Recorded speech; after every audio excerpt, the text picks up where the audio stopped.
네, 우리 다 같이 요한계시록 1장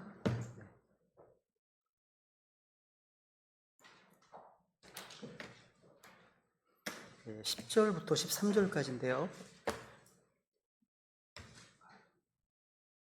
같이 하는 말씀 받들어 읽겠습니다. 시작. 내가 주의 날에 성령 안에 있으면서 내 뒤에서 나팔소리 같은 큰 음성을 들으니 이르시기를 나는 알파와 오메가요 처음과 마지막이라. 내가 보는 것을 책에 기록하여 아시아에 있는 7교회 곧 에베소, 서머나, 버가모, 두아디라, 사데, 필라델피아, 라우디케아 교회에 보내라 하시더라. 내게 말씀하신 음성을 알아보려고 내가 돌아섰으며 돌아설 때 7금 등잔대를 보았는데 그 7금 등잔대의 한가운데 사람의 아들 같으신 분께서 발까지 내려오는 옷을 입고 가슴에 금띠를 두르고 계시더라. 오늘 우리는요, 주님께서 사도 요한에게 보여주신 놀라운 계시, 그리고 계시의 중심이신 예수 그리스도를 이제 마주하게 됩니다. 특별히 오늘 본문은요, 주님께서 교회를 어떻게 바라보시는지, 그리고 주님 자신을 어떤 모습으로 드러내시는지를 보여주는 말씀입니다. 이 본문 11절에 보시면, 내가 보는 것을 책에 기록하여 또 이제 교회에 보내라 말씀하십니다. 이것 단지 사도 요한에게만 주신 명령이 아닙니다. 이 말씀은 지금 우리 베다니 교회와 우리 각 지체들에게도 주신 하나님의 말씀입니다. 그리고 이제 이 말씀 가운데 우리 주님께서 어디에 계신지, 또 어떤 모습으로 교회를 바라보시는지, 또 우리에게 어떤 메시지를 주시는지 분명히 보여주십니다. 예수님은 하늘에만 계신 분이 아니죠. 예수님은 교회 바깥에서 우리를 구경만 하시는 분이 아닙니다. 주님께서는 지역교회 한가운데 계십니다. 예수님은 여전히 교회를 중심으로 일하시고요, 교회를 통하여 말씀하시고 교회 안에 임재하십니다. 지금 우리가 모인 이 교회 한가운데 주님 계십니다. 자, 지난 시간에 이제 9절까지 했는데요. 10절부터 하나씩 보겠습니다. 10절. 오늘은 또 이쪽부터 가볼까요? 내가 주일 아래 성령 안에 있으면서 네 뒤에서 나팔소리 같은 큰 음성을 들으니. 내가 주의 날에 성령 안에 있으면서. 지금 요한은 깊은 고난의 상황 가운데 있죠. 요한은 사람의 눈길이 닿지 않는 밤모섬에 유배되어 있습니다. 로마 제국은요, 요한의 육체를 가두었습니다. 근데 요한의 영은 갇혀있지 않습니다. 요한은 지금 박해 속에서 탄식하지 않았고요, 억울함을 토로하지 않았고요, 자신의 처지를 불평하지 않았습니다. 오히려 이렇게 고백합니다. 내가 주의 날에 성령 안에 있으면서. 여기 놀라운 진리가 있습니다. 지금 요한이 지금 거하고 있는 지리적 위치는요, 요한의 영적 상태를 제한하지 못한다는 겁니다. 그죠? 그러니까 요한은 지금 바다 한가운데 외로운 섬에 있었지만 요한은 하나님의 영 안에 있었습니다. 요한의 육체는 묶여 있습니다. 근데 요한의 영은 하늘을 향해 열려 있었고요, 그 누구보다도 하나님의 임재 가운데 있었습니다. 그러니까 이러한 진리가 성경 전반에 흐르고 있어요. 사도 바울, 한번 생각해 보십시오. 바울은 감옥에 갇혀 있습니다. 그런데 빌립보 감옥에 갇혀 있을 때 거기서 찬양을 불렀고요, 하늘을 향해서 기도했습니다. 한번 사도행전 16장에 볼까요? 25절. 한밤중에 바울과 실라가 기도하며 노래로 하나님을 찬양함으로 제수들이 그들의 말을 듣고 있는데. 와, 지금 바울과 실라가 지금 감옥에 갇혀 있습니다. 감옥은 이 바울과 실라를 묶을 수 없었습니다. 바울의 영적인 상태, 그 영적인 상태죠, 그죠? 그러니까 바울의 기도와 찬양을 막을 수 없었다는 거죠. 또 바울은요, 아그리빠 왕에게 이렇게 고백합니다. 26장 29절이죠. 네. 바울이 오늘날 각각뿐만 아니라 이날 말을 듣는 모든 사람들이 이렇게 결박된 것을 듣는 거기 나와 같이 전적으로 나와 같이 하나님께 결정하나이다. 와, 바울은요, 지금 결박된 그 몸을 가지고 있습니다. 근데 영적으로는 자유로운 상태였고요, 자신을 신문하던 자들에게 오히려 자유의 복음을 선포했습니다. 당당하게 이렇게 증언했습니다. 그죠? 여러분, 오늘날에도요, 우리의 삶 가운데는 수많은 감옥이 존재합니다. 어떤 시대들은 육체의 병이라는 감옥에 갇혀 있고요, 어떤 이들은 경제적 가난이라는 감옥에 갇혀 있습니다. 어떤 이들은 외로움과 배신이라는 감옥에 갇혀 있습니다. 또 어떤 이들은 인간관계의 상처라고 하는 감옥에 갇혀 있습니다. 근데 기억하십시오. 예수 그리스도 안에 있는 자들에게는요, 어떤 환경도, 어떤 억압도 영적인 삶을 제한할 수는 없습니다. 성경이 이렇게 증언하고 있죠? 고린도서 3장 17절. 그 영신이 주의 영께서 계신 곳 거기에는 해방의 자유가 있느니라. 주의 영께서 계신 곳에 뭐가 있습니까?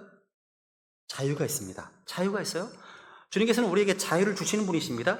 그래서 요한복음 8장 36절에 보시면 읽어볼까요? 네. 그러므로 아들아 너희들을 자유롭게 하며 너희가 참으로 자유롭게 하리라. 아들이 너희를 자유롭게 하면 너희가 참으로 자유롭게 되리라. 말씀하시네요. 그죠? 갈라디아서 5장 1절로 볼까요? 5장 1절. 그리스도께서 해방의 자유를 우리를 자유롭게 하셨으니 그러므로 그 자유 안에 굳게 서고 다시 속하게 멍에여 얽매이지 말라. 아멘. 우리는 자유를 얻은 사람들입니다. 영적으로. 그죠? 예수님은 율법의 속박에서 우리를 또 자유를 주셨습니다. 또 하나님의 말씀 역시 우리에게 자유를 줍니다. 그래서 보시면 진리가 너희를 자유롭게 하리라 말씀하시네요. 시편 119편에 보시면 읽어볼까요? 네. 또 내가 주의 훈계들을 구함으로 자유로이 걸어가고 주의 훈계들을 구함으로 자유로이 걸어간다. 하나님의 말씀을 구하는데 자유를 얻습니다. 더욱더. 그죠? 속박이 아닙니다. 성경을 더 알면 알수록 속박되는 게 아니라 더 자유로워집니다. 그죠? 마귀는요, 우리를 속박하는 자입니다. 죄는 우리를 속박합니다. 율법도 우리를 속박합니다. 세상의 전통이나 육신도 우리를 속박합니다. 종교도 우리를 속박합니다. 그러나 복음은 우리를 자유케 합니다. 다르죠? 하나님, 또 예수 그리스도 다 우리를 자유롭게 합니다. 성령께서 계시는 곳에 또 자유가 있습니다. 이게 자유의 본질이 핵심입니다.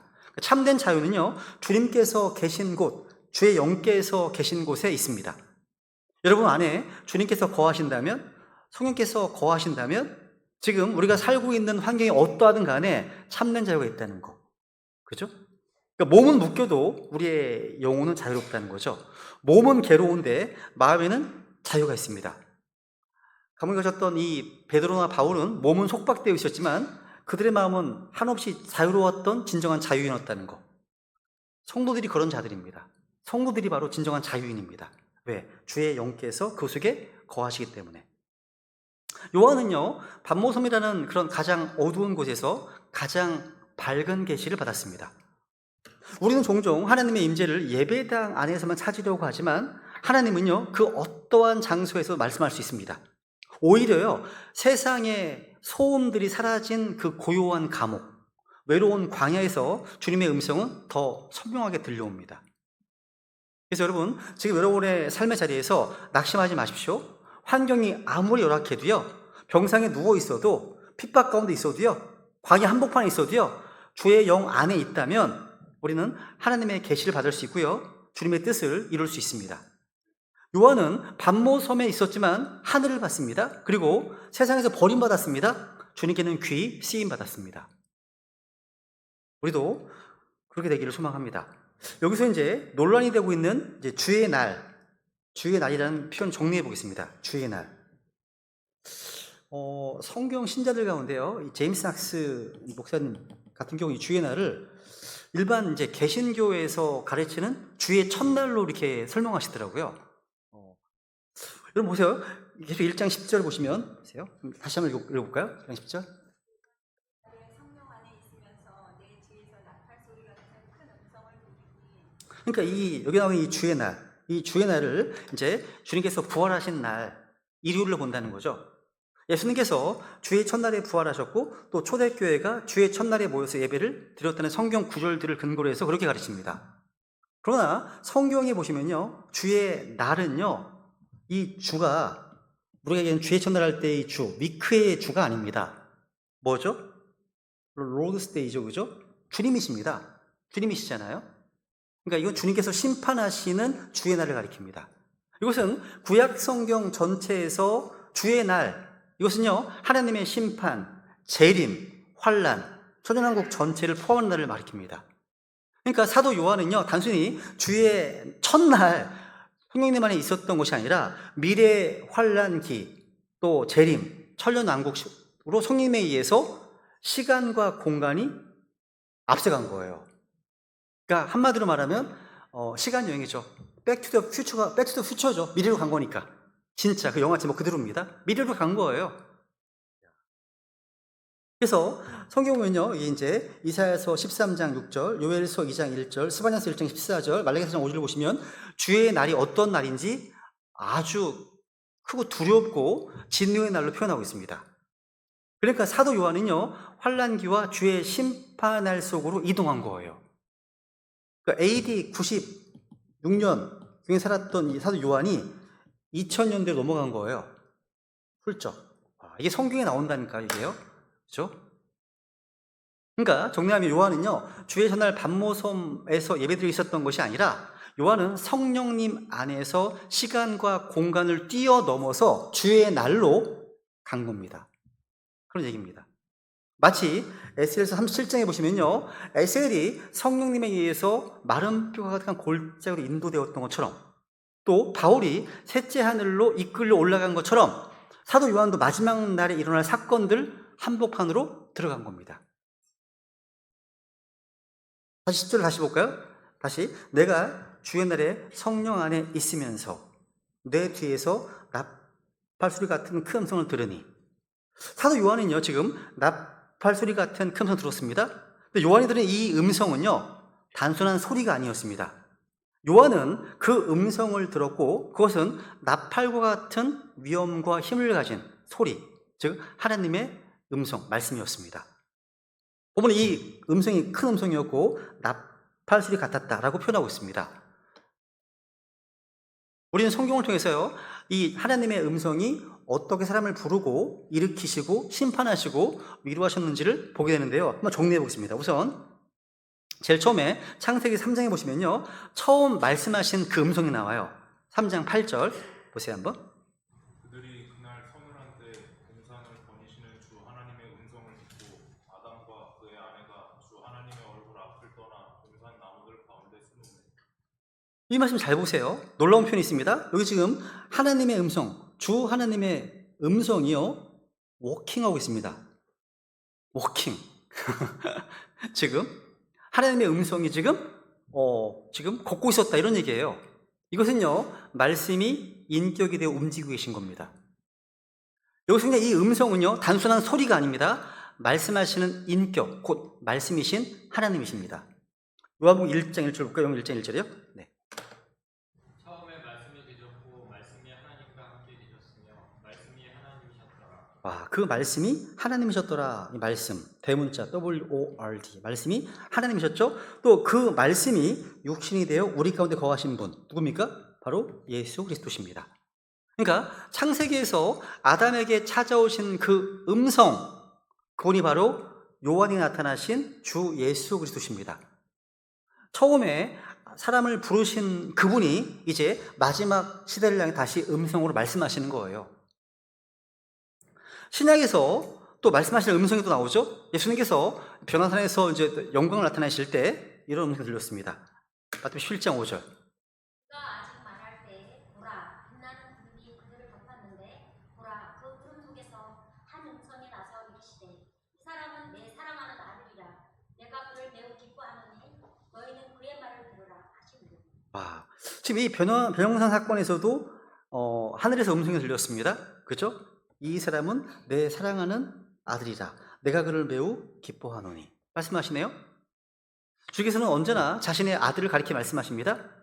또 요한복음 20장에 보시면요, 부활하신 주님께서 마리아에게 말씀하셨을 때에도 이렇게 말씀하십니다. 보세요. 요한복음 20장 16절. 예수님께서 내게 마리아야 하고 말씀하시므로 그녀가 몸을 돌려 그분께 남보니여 하고 말하니 이것은 선생님이여라는 말이라. 와, 지금 예수님께서, 부활하신 예수님께서 이제 그녀에게 마리아야, 마리아야 부르십니다. 근데 마리아는요, 확실히 주님의 음성을 알아듣는 어린 양이었습니다. 그러니까 아마도 이거 보면요, 저의 목소리를요, 제가 몸이 바뀐다 하더라도 위에 올라가시면 저를 알아보실 것 같아요. 목소리는 안 바뀌는 것 같아요. 몸은 바뀌는데. 그죠? 저같이 말이 좀 어눌한 사람, 좀 혀가 툭툭한 사람, 바뀌었으면 좋겠는데. 목소리는 안 바뀌는 것 같아요. 그래서 그 목소리를 듣고서 라보니요. 알아봤습니다. 알아들었다는 거죠. 그러니까 주님의 양은 주님의 음성을 알아듣습니다. 그죠? 네? 네. 양은 목자의 음성을 압니다. 단번에 알아들었습니다. 왜냐하면 요한 10장에 보세요. 10장 27절.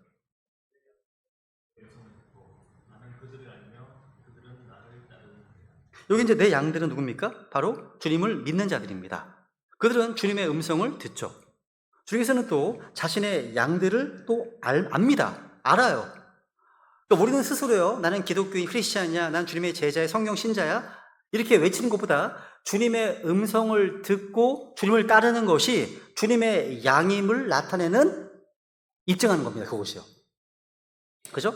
나는 침례를 받았다, 나는 직분을 받았다, 뭐 이런 것이 주님의 양이라는 증거가 아니라 주님의 음성을 듣고 주님을 따를 때 그 사람은 하나님의 양이구나, 자신의 정체성을 분명히 증명하는 것이 됩니다. 그죠? 이것만 아닙니다. 나팔 소리 같은 음성이 나옵니다. 출애굽기에 보시면, 출애굽기 19장에 보시면요, 주님께서 시내산에 강림하실 때 모습입니다. 한 번씩 읽어볼까요? 세련이 다 뒤에 있네, 그죠? 얘네도 거기 있네. 눈이 안 보이면 패스해도 돼. 아이고.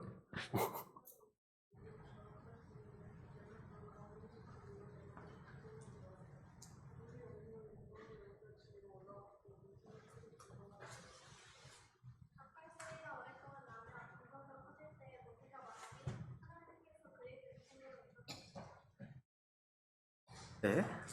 아까 이제 상현이가 오후 기도했잖아요. 그죠? 주일학교로 기도했잖아요. 중고등부는 여기 있는 거예요. 여기가 주일학교 중고등부 시간입니다, 지금. 그죠? 다음에는 이제 앞에 나와 있어, 알았지?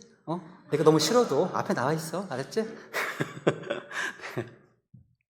여기 말씀 보시면요, 주님께서 시내산에 강림하실 때 모습이죠. 그죠? 온 산이 크게 진동했습니다. 여기 뭐가 나팔 소리가 오랫동안 나며 점점 더 커질 때라고 되어 있습니다. 그리고 하나님께서 음성으로 응답하셨더라라고 되어 있습니다.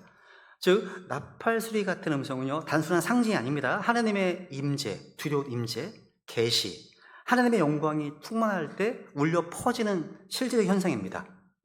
지금 사도 요한은 지금 동일한 하나님, 시내산에서 임하셨던 두려운 하나님, 창세기에서 음성으로 사람을 부르셨던 그 하나님, 또 부활 이후에 마리아의 이름을 부르신 그 인격적인 주님의 음성을 다시 듣고 있었던 겁니다. 이 하나님의 음성은요, 단지 과거의 현상이 아닙니다. 여전히 말씀하십니다. 그리고 곧 그 음성은 다시 들릴 거예요. 데살로니가서 4장 16절입니다. 얘는 안 보여? 얘나는? 그럼 우리 김현일 형님 읽어보실까요? 네.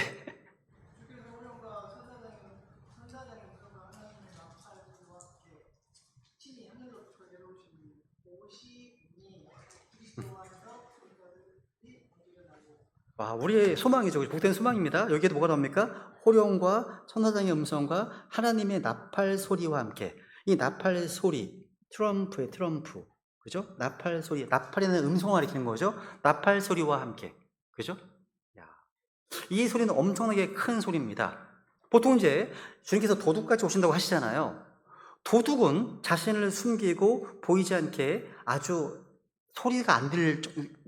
소리를 내지 않고 오지 않습니까? 그죠? 근데 우리 주님께서는 도둑같이 오시는데 호령과 천사장의 음성과 하나님 나팔 소리와 함께 오십니다. 이건요, 저와 여러분을 부르시는 소리예요.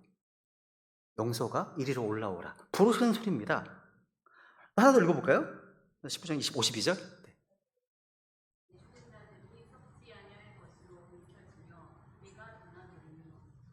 나팔 소리가 나매, 나팔 소리가 나매.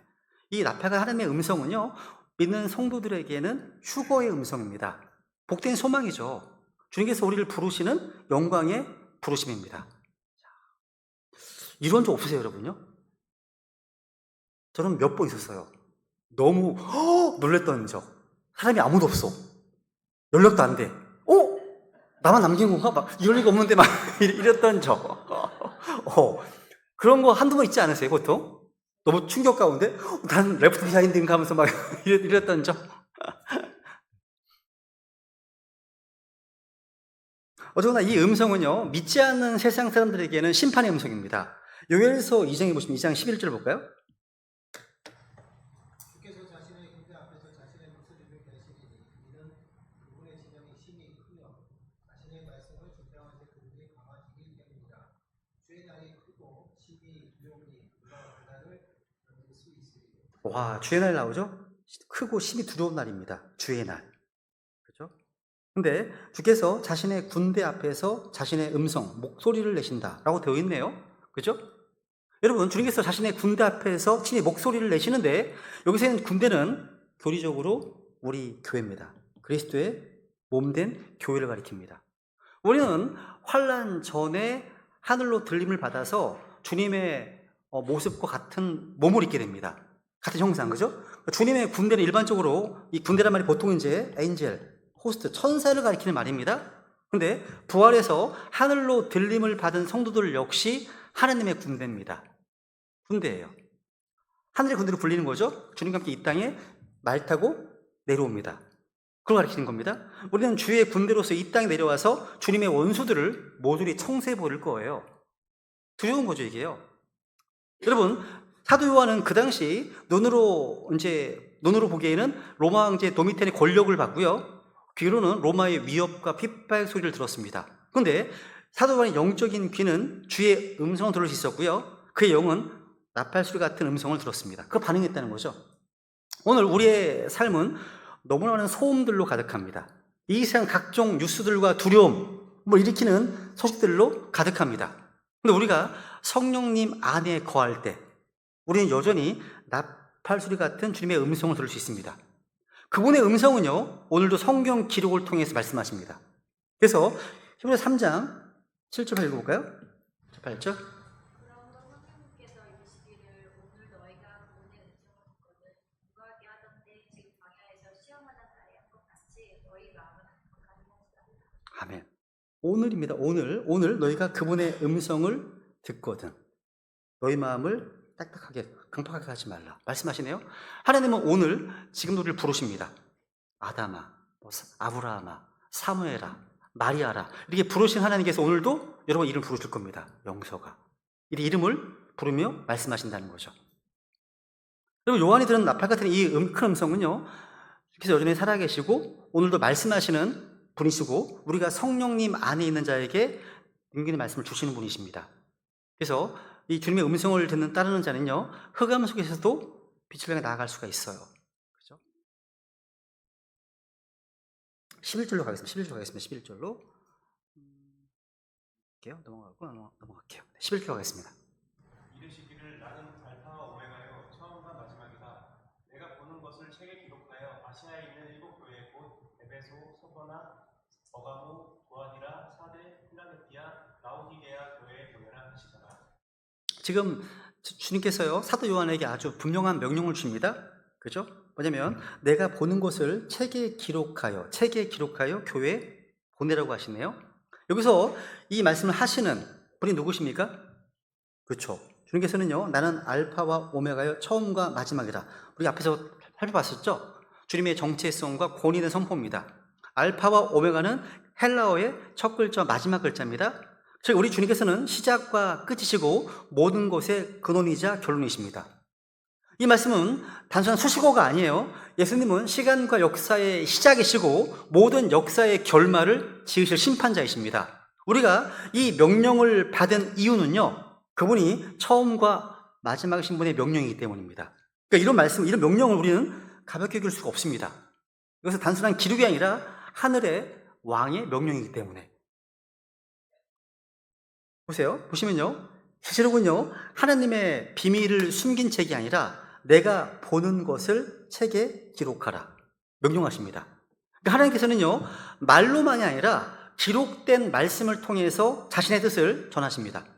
말씀은 들려질 뿐만 아니라 기록되고 보존되고 전달되어야 됩니다. 그래서 우리는 성경을 하나님의 말씀을 부르는 거죠. 주님께서는 내가 보는 것을 책에 기록하라고 하셨습니다. 이것은 성경의 기록과 보존을 지지하고 입증하는 강력한 구절 중 하나입니다. 우리는 이 성경을 소홀히 해서는 안 되겠죠? 부지런히 성경을 읽어야 됩니다. 말씀을 듣고 마음에 새기고 그랬던 것들을 지켜야 됩니다. 그럴 때 복이 있다고 말씀하시잖아요. 그죠? 또 여기 보시면 계시 대상이 누구죠? 바로 7교회입니다. 7교회. 7교회입니다. 대상이요, 로마의 황제가 아닙니다. 지성인들이 아니죠. 정치인이나 종교인도 아닙니다. 대상은 바로 7교회, 아시아에 있는 7교회입니다. 에베소, 서머나, 버가모, 두아디라, 사대, 필라델피아, 라오디케아 교회에 보내라 하십니다. 이 교회들은요, 소아시아에 존재했던 실제 역사 속의 지역 교회들이었습니다.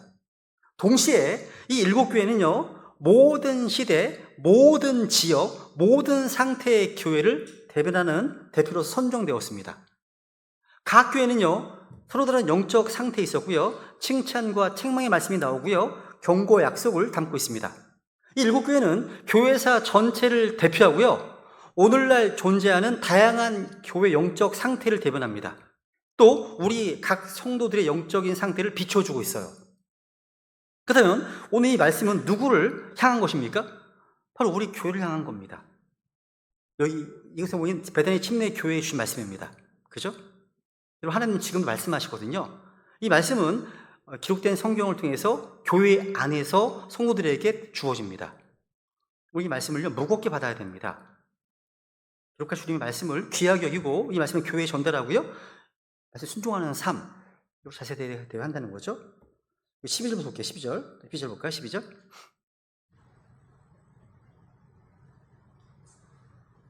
내게 말씀하신 음성을 알아보려고 내가 돌아섰으며 돌아설 때에 7금 등잔대를 보았는데. 지금 요한은요, 요한이 돌아섰다라고 되어 있죠. 이게 좀 중요한 영적 자세를 가리킵니다. 음성을 알아보려고 돌아섰다고 되어 있어요. 오늘날 많은 사람이요, 하나님의 음성을 듣는다고 합니다. 근데 그 음성을 누가 말씀하시는지 그분께로 돌아서지는 않습니다. 음성만 듣고 자신의 길을 가는 자들이 많습니다. 우리는 하나님의 말씀을 들을 때 그 말씀을 하시는 분께로 우리의 시선을 돌려야 됩니다. 주님께 집중해야 된다는 거죠. 그죠? 요한은 말씀하신 분, 그 음성의 출처를 향해서 돌아섰습니다. 그분께로 향했다는 거죠. 근데 돌아설 때 가장 먼저 뭘 봤습니까? 7금 등잔대를 봤습니다. 7등잔대입니다. 등잔대는 뭘 의미하죠? 20절 볼까요? 20절. 내가 본 내 오른손에 있는 7별과 7금 등잔대의 신비에 기록하라. 7별은 7교회의 천사들이요, 내가 본 7등잔대는 7교회니라. 성경이 스스로 해석해 주죠. 내가 본 7금잔대는 7교회니라 말씀하십니다. 지금 주님의 음성을 이제 알아보 돌이킨 요한이 마주한 첫 번째 계시는 바로 교회였습니다. 7교회였습니다. 그리고 중요한 진리가 있어요. 주님의 시선, 주님의 관심의 대상은 세상이 아니라 교회입니다. 교회에 있습니다. 예수님은 세상의 권력자나 이 세상의 영광을 주목하지 않으십니다. 우리 주님의 눈은요, 교회에 고정되어 있습니다. 여기서는 자신이 세우신 교회 한가운데 계시고요, 교회들을 살피십니다. 교회가 믿음과 진리 안에 있는지, 세상 풍지에 휩쓸려가고 있지 않은지, 또 빛을 잘 비추고 있는지 보고 계십니다. 여러분, 여기 이제 잘 보시면요, 우리가 구분할 게 하나 있어요. 뭐냐면 7금 등잔대는요, 교회다. 성경 해석해주고 있잖아요. 교회는 세상의 빛을 비추는 하나님의 등잔대입니다. 근데 여기 나와 있는 7금 등잔대, 금 등잔대는요, 구약의 성막이나 성전에 있었던 등잔대와는 달라요. 출애굽기 25장에 이제 31절부터 7절까지 나와 있는 이제 등잔대는요, 한 개의 등잔대에 모든 가지가 하나로 연결된 상태였습니다. 그러니까 중심 줄기에서 양쪽에 3개씩 뻗어나가는 하나의 등잔대였습니다. 그런데 요한 계시록에 나오는 7금 등잔대는요, 달라요. 한 개의 등잔대가 아니라 각각 분리된 7개의 독립된 등잔대입니다. 이걸 잘 구분하셔야 돼요. 이는 신약시대 지역 교회들이 각기 독립적이고 자율적인 모임임을 나타내는 겁니다. 중요한 겁니다. 여러분, 요한계시록 7금 등잔대는요, 한 개의 등잔대가 아니라는 거, 7개의 분리된 등잔대입니다. 즉 각각 독립된 등잔대들이 모여서 원형을 이루고 있고요, 그 한가운데 예수께서 거하십니다. 즉 신약교회는 여러 독립된 지역교회들이 존재하기 때문이에요. 그러니까 오늘 이 말씀이 가리킨 핵심 교리는 뭐냐면 독립된 지역교회들의 모임이라는 점입니다. 신약교회는요. 교회는요, 중앙 본부에 종속된 프랜차이즈 지부가 아니에요. 각 지역교회는요, 자율적이고 독립적이고 자신의 영적 상태와 책임을 주님 앞에서 저해하는 모임이에요. 그러니까 이 말씀은요, 신약 교회론의 핵심을 보여줍니다. 오늘의 현실을 보세요. 이 성경적 원리를 무시하는 구조가 많지 않습니까? 어떤 대형 교회들은 중앙교회, 중앙본부가 모두 의사결정권을 쥐고 있습니다. 전국 또는 전 세계에 있는 지교회가 있어요. 캠퍼스가 있기도 하고 분교가 있습니다. 지교회를 세웁니다. 근데 본부가요, 예배 순서와 설교 원고와 재정 사용, 인사 관련까지 다 통제합니다. 이런 구조에서는요, 지역교회가 주님 앞에 직접 서야 되는 것이 아니라 본부의 지시를 먼저 따라야 되겠죠. 그리고 예배도요, 본부 목사의 설교 영상만 틀어주는 구조이고 본부에서 예산을 승인해 주지 않으면 지역교회가 어떤 사역도 못합니다. 이거는 하나님의 교회가 아니죠. 그죠? 이것은 오늘날 보여주는 각각의 등잔대가 독립되어 주님께 직접 붙어 있어야 하는 원리를 깨뜨려 버리는 겁니다. 등잔대는 본부 줄기에 매달려 있지 않습니다. 머리는 오직 예수 그리스도시고요. 각 교회는 주님의 직접적인 다스림을 받아야 하기 때문입니다. 그래서 일부 교단에서는요, 지역교회 목회자의 어떤 임명권, 재산 관리권, 설교 방향까지 총회나 본부가 결정합니다. 심지어 여러분, 이단들의 중앙 집권 구조도 마찬가지예요. 신천지는요, 총회라고 하는 본부에서 모든 교리를 다 통제합니다. 그리고 전국 지부를요, 무슨 지파, 모든 지부를 군사 조직처럼 운영합니다. 실제 그렇습니다. 운영해요. 여호와의 증인도요, 미국 본부 워치타워 협회가 전 세계 회중을 지시합니다. 몰몬교, 유타주의 솔트레이크 시티의 본부회가 모든 지부교회를 지배합니다. 여러분, 그러니까 이단들의 공통된 특징은 뭐예요? 교회의 머리를 예수 그리스도가 아니라 어떤 인간 지도자 또는 어떤 중앙 조직으로 바꿉니다. 모든 영적인 생명과 지시가 본부에서 내려와야 한다고 하시는 거죠. 성경 분명히 말씀하십니다. 7 금 등잔대는 각각 독립된 지역교회예요. 그죠? 주께서는요, 그 교회들 사이가 아니라 한 가운데 계십니다. 교회가 살아있는 등잔대가 되려면 본부나 조직 소속되는 것이 아니라, 거기 종속되는 것이 아니라 주님의 말씀과 성령님의 인도하심에 순종해야 됩니다. 직접. 그죠? 치유교회, 동정의 교회인 거예요. 어떤 다른 교회가 통제할 수가 없죠. 그죠? 그래서 오늘 분명히 말씀하십니다. 아시아에 있는 7 교회. 교단의 연합이 아니에요. 각각 독립되어 있고 서로 구분된 지역교회라는 것. 오늘날 많은 분들이 이렇게 묻습니다. 어떤 교단이 바른 교단입니까? 이런 걸 묻거든요. 근데 교단은요, 이 교단은요, 사람이 만든 구조죠. 하나님께서 인정하시는 것은 오직 신약 성경이 말씀하시는 교회입니다. 교회예요. 각각의 지역교회가 진리를 수호하고 주님께 명령하신 2가지 의식을 실행하고 거룩함을 추구하고 주님의 임재 가운데 있느냐, 이것이 그 교회가 등잔대인가 아닌가를 결정짓는 겁니다. 여러분은 교회를 어떤 시각으로 보고 계십니까? 혹시 교단 중심으로 보고 계십니까? 아니면 지역교회 중심입니까? 중앙 본부의 지시를 따르는 교회입니까? 아니면 머리이신 주님의 머리 되심을, 그 말씀의 권위를 따르는 교회입니까? 우리가 속한 이 교회는 빛을 비추고 있는 등잔대입니까? 아니면 꺼져가는 등불입니까? 우리 배단의 침례교회는 지역교회의 독립성과 거룩함을 지키고 있습니까? 우리는요, 세상의 지시를 따르지 않습니다. 교회는요, 오직 교회의 머리이신 우리 예수 그리스도의 아래 움직여야 되는 겁니다. 그렇죠? 예수님은요, 하늘에만 계신 것이 아닙니다. 교회 한가운데 임재하십니다. 한번 마태복음 18장 10절. 여기까지 하겠습니다. 18, 20절. 같이 읽어볼까? 한번 일어났으면요. 두세 사람이 내 이름으로 함께 모인 곳 거기에 나도 그들의 한가운데 가. 한 번 더 읽습니다. 시작. 2-3 사람이 내 이름으로 함께 모인 곳 거기에 나도 그들의 한가운데 있느니라 하시니라. 아멘. 그리고 이 말씀은요, 오늘날 많은 크리스찬들 사이에서 좀 너무나 자주 오용되고 있는 구절 중 하나입니다. 뭐냐면 지역교회를 나가지 않으려는 사람들이 이제 둘만 모이면, 셋만 모이면 이 교회야 라고 주장하면서 이 말씀 인용하기 때문에. 여러분, 이거 문맥을 무시한 거예요. 아닙니다, 여러분. 이런 거죠. 여러분, 구원받은 성도가 부부만 있으면 그게 교회입니까? 잘 생각해 보세요. 여러분, 그러면 이거 말이 안 됩니다. 무슨 얘기냐면 이 말씀은요, 그 앞 문맥과 분리해서 읽으면 안 돼요. 여기 이제 영어로 앞에 원래는 이제 이 for라는 말이 있습니다.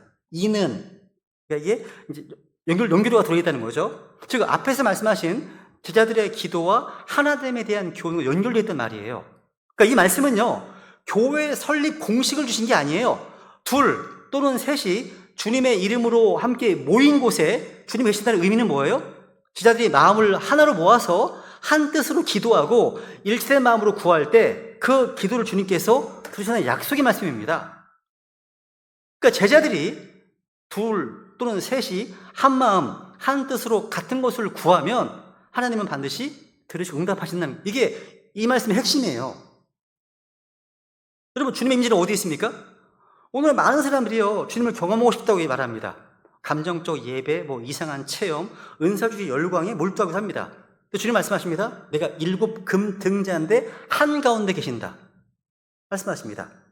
주님의 임재는요, 자신의 교회 안에, 주님의 말씀을 중심으로 모인 지역교회 안에 거하십니다. 그렇다면 우리 또한 주님의 임재가 있는 주님의 교회를 중심으로 삶을 살아가야 되지 않겠습니까? 그렇죠? 13절 후반부에는요, 이제 주님의 어떤 임재가 있는 하늘에 계신 우리 주 예수 그리스도의 모습을 보여줍니다. 이 모습은 지상에 육신을 입고 오셨던 모습과는 완전히 달라요.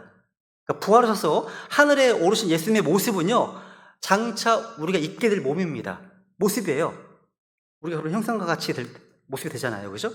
이 내용은 다음 주에 다루겠습니다. 네, 기도하겠습니다.